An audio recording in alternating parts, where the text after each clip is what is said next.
অতি কথনে বেশি কথায় প্রশ্নের জন্ম হয়।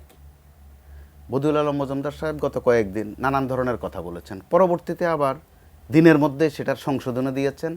দুঃখ প্রকাশ না করলেও দোষটা দায়টা গণমাধ্যমের উপর চাপিয়ে দিয়েছেন। আর বাংলাদেশের বাস্তবতা এমন, সবচেয়ে সহজে দায়ী করা যায় সাংবাদিকদের। একদম এটা রাজনীতিবিদরা তাদের মন গড়া কথা বলেন, বলেই পরক্ষণে যেটাকে চাপিয়ে দেন সাংবাদিকদের উপর, এবং চাপানোর ভাষাটাও বড় কিন্তু কষ্টকর, যে সাংবাদিকরা বোঝেনি অথবা সাংবাদিকরা বোঝে না, অর্থাৎ দোষটাই দিকে।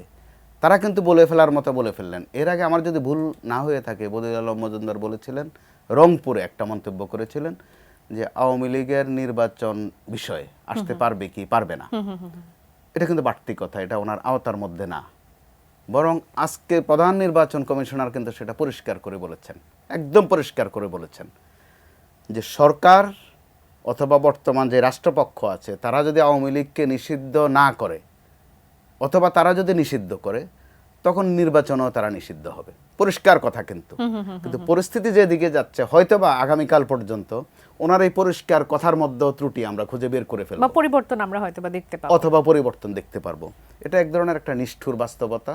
আবার এগুলোই হয় নানান ঘটনার পরে। আপনি শুরুতেই বলছিলেন যে এখন যে দোদুল্যমান পরিস্থিতির মধ্য দিয়ে যাচ্ছে, যে কোনো কিছুই আসলে যে কোনো সময় সম্ভব। জি, বেশি পাকা টমেটো আর সিক্রেট রেসিপির কম্বিনেশনে তৈরি প্রাউন সস, সসের বস। আপনি যেটা সুন্দর বলবেন কিছুক্ষণের মধ্যে আমিও বলবো সুন্দর, দর্শকরাও বলবে সুন্দর, মাঝপথে কে ওখানে একটা তবে কিন্তু যদি যোগ করবে, আপনি বিপদে পড়ে যাবেন আগামীকাল। জুলাই আন্দোলনে ছাত্র জনতা নির্বিশেষে, আসলে দলমত নির্বিশেষে সবাই এর সাথে যুক্ত ছিল, সবাই একটা ভিন্ন রকম বাংলাদেশের স্বপ্ন দেখেছে। আমরা গত 5 মাস দেখেছি এই সরকার, অন্তর্বর্তীকালীন সরকার অনেক চেষ্টা করেছেন অনেক কিছু ঠিক করার জন্য, কিন্তু মানুষের জনমনের যে আকাঙ্ক্ষা, নানান ক্ষেত্রে নানান যে ক্ষোভ আমরা দেখছি প্রতিদিনই এই ছোট্ট ঢাকা শহরে নানান জায়গায় সমাবেশ হচ্ছে, মিছিল হচ্ছে, মিটিং হচ্ছে তাদের দাবি দাওয়া নিয়ে। হয়তোবা তারা মনে করছে এটাই উপযুক্ত সময়। আমরা সচিবালয়ের মতো জায়গায় আগুন লাগতে দেখছি, এবং নিষ্ঠুর একটা পরিস্থিতি। কেননা যেখানে আসলে বিগত সময়ের যেসব অবিচার হয়েছে, অন্যায় হয়েছে, সেগুলো বের করে আনার কথা, সেই জায়গাগুলোতে আগুন লেগে সেগুলো পুড়ে যাচ্ছে। এই যে মানুষের স্বপ্ন, সেই স্বপ্নটা কি শুধু স্বপ্নই থেকে যাবে? আমরা এই 5 মাসে কতটুকু আগাতে পারলাম? 5 মাসে একদম কম এগোইনি আমরা। 5 মাস সময় যদি আপনি ধর্মীয়ভাবে বলেন, অর্থাৎ আজরাইলের সময় মনে করেন, 5 মাস অনেক সময়। আজরাইল তো 5 সেকেন্ডও সময় দেয় না। আবার 15 বছর 7 মাসের দৃষ্টিতে যদি ভাবেন, তাহলে অত্যন্ত কম সময়। তো এই বিশাল সময়ের যে সিলেবাস 5 মাসে শেষ হয়ে যাবে, ওটা হওয়ার কথা নয়। সরকার সেখানে সংস্কারের কাজ করছে, কিন্তু এই সরকারের যেটা পরিষ্কার একটা বিষয় আছে যে তাদের বৈজ্ঞাপনিক কাজকর্ম কম, প্রচার কম, প্রসার কম। রাজনৈতিক সরকারগুলো যেভাবে নিজেদের এক একটা কাজ ভালো করে প্রচার করে, ফলাও করে প্রচার করে, এই সরকারের সেটা নেই। কিন্তু ভিতরে ভিতরে কাজ কিন্তু হচ্ছে।